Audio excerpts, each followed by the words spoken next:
സുഹൃത്തുക്കളെ എല്ലാവർക്കും നമസ്കാരം. പിന്നെ പിന്നെ ഞാൻ അടുത്തൊരു വീഡിയോയിലേക്ക് വന്നിരിക്കുകയാണ്. നമുക്ക് ഒറ്റപ്പാലത്തിനടുത്ത് തൃശ്ശൂർ ജില്ലയിൽപ്പെട്ടതാണ്. ഒറ്റപ്പാലത്തിനടുത്ത് കൊണ്ടാഴി എന്ന് പറയും. അതായത് മായനൂർ വഴി നമുക്ക് കൊണ്ടാഴി പോകേണ്ട വഴിയാണ് പറയുന്നത്. കൊണ്ടാഴിയിൽ നിന്ന് നമുക്ക് 1 കിലോമീറ്റർ ചുറ്റളവിലായിട്ടാണ് ഈ ഒരു പ്രോപ്പർട്ടി വരുന്നത്. ഒരു 2 ഏക്കർ 67 സെൻറ്റാണ് പറഞ്ഞിരിക്കുന്നത്, ഓണർ പറഞ്ഞിരിക്കുന്ന സ്ഥലം. പിന്നെ അതിൽ വരുന്നത് കുറച്ച് ഒരു സ്ഥലമായിട്ട് നമുക്ക് വീഡിയോ കണ്ടെത്താൻ അറിയാം, കുറച്ച് പാറ വരുന്നുണ്ട്, കാര്യമില്ല.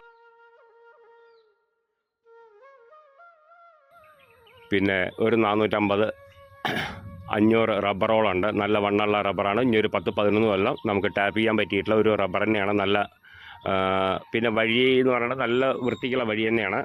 ടിപ്പർ കാര്യങ്ങളൊക്കെ പോവും. നമുക്ക് ബസ് റൂട്ടിൽ നിന്ന് അധികം ദൂരമൊന്നുമില്ല. വീട് കാര്യങ്ങളൊക്കെ ഉണ്ട് അടുത്ത്. വീട് വയ്ക്കുന്നവർക്ക് വീട് വയ്ക്കാം. ഇനിയിപ്പോൾ ഫാമോ കാര്യങ്ങളൊക്കെ സെറ്റ് ചെയ്യുന്നവർക്ക് അതും പറ്റും, എന്ത് ഫാമിനും പറ്റും. പിന്നെ നല്ലൊരു തോട്ടം തന്നെയാണ്. പിന്നെ അതുകൂടാണ്ട് തേക്ക് മരമുണ്ട്, പലജാതി മരങ്ങളൊക്കെ ഉണ്ട് അതിൽ. നല്ല വില പിടിച്ചിട്ടുള്ള മരങ്ങളൊക്കെ ഉണ്ട് അതിൽ. പിന്നെ നമുക്ക് റബ്ബർ ടാപ്പ് ചെയ്യാനുള്ള ഒരു മിഷൻ വരെയുണ്ട്. അപ്പോൾ എല്ലാ സൗകര്യത്തോടു കൂടിയിട്ടുള്ള ഒരു സ്ഥലം തന്നെയാണ്. അപ്പോൾ അതിൻ്റെ ചോദിക്കുന്ന വില സെൻറ്റിന് 25,000 രൂപയാണ്. 1 ഏക്കറിന് 25 ലക്ഷം രൂപയാണ് ഓണർ ചോദിക്കുന്ന വില. ചെറിയ രീതിക്കൊക്കെ നെഗോഷ്യബിളാണ്.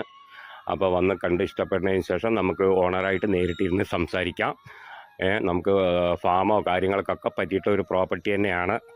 അപ്പോൾ ആവശ്യക്കാർ വിളിക്കുക. തൃശ്ശൂർ ജില്ലയിലെ കൊണ്ടാഴി എന്ന് പറഞ്ഞിട്ടുള്ള സ്ഥലമാണ്. അതായത് ഒറ്റപ്പാലൊക്കെ അടുത്താണ്. നമുക്ക് ഒരു 5-6 കിലോമീറ്ററൊക്കെ ദൂരെ വരുന്നുള്ളൂ. നമുക്ക് ബസ് ഇറങ്ങി പോകാനും എല്ലായിട്ടും വരാനും പോകാനും, അല്ല ട്രെയിൻ ഇറങ്ങി പോകാനും വരാനൊക്കെ പറ്റിയിട്ടുള്ള സ്ഥലം തന്നെയാണ്. അപ്പോൾ ആവശ്യക്കാർ വിളിക്കുക, താഴെ കണ്ട നമ്പറിൽ വിളിക്കുക. ബാക്കി ഡീറ്റെയിലൊക്കെ പറഞ്ഞുതരാം. അതിൻ്റെ വില ഞാൻ പറഞ്ഞു, ഏക്കറിന് 25 ലക്ഷം രൂപ, 1 സെൻറ്റിന് 25,000 രൂപയാണ് ഓണർ ചോദിക്കുന്ന വില. അതിൽ 2 ഏക്കർ 67 സെൻറ്റ് സ്ഥലമാണ്. ബാക്കി ഡീറ്റെയിലൊക്കെ നമുക്ക് കാര്യങ്ങളൊക്കെ നേരിട്ട് പറഞ്ഞുതരാം.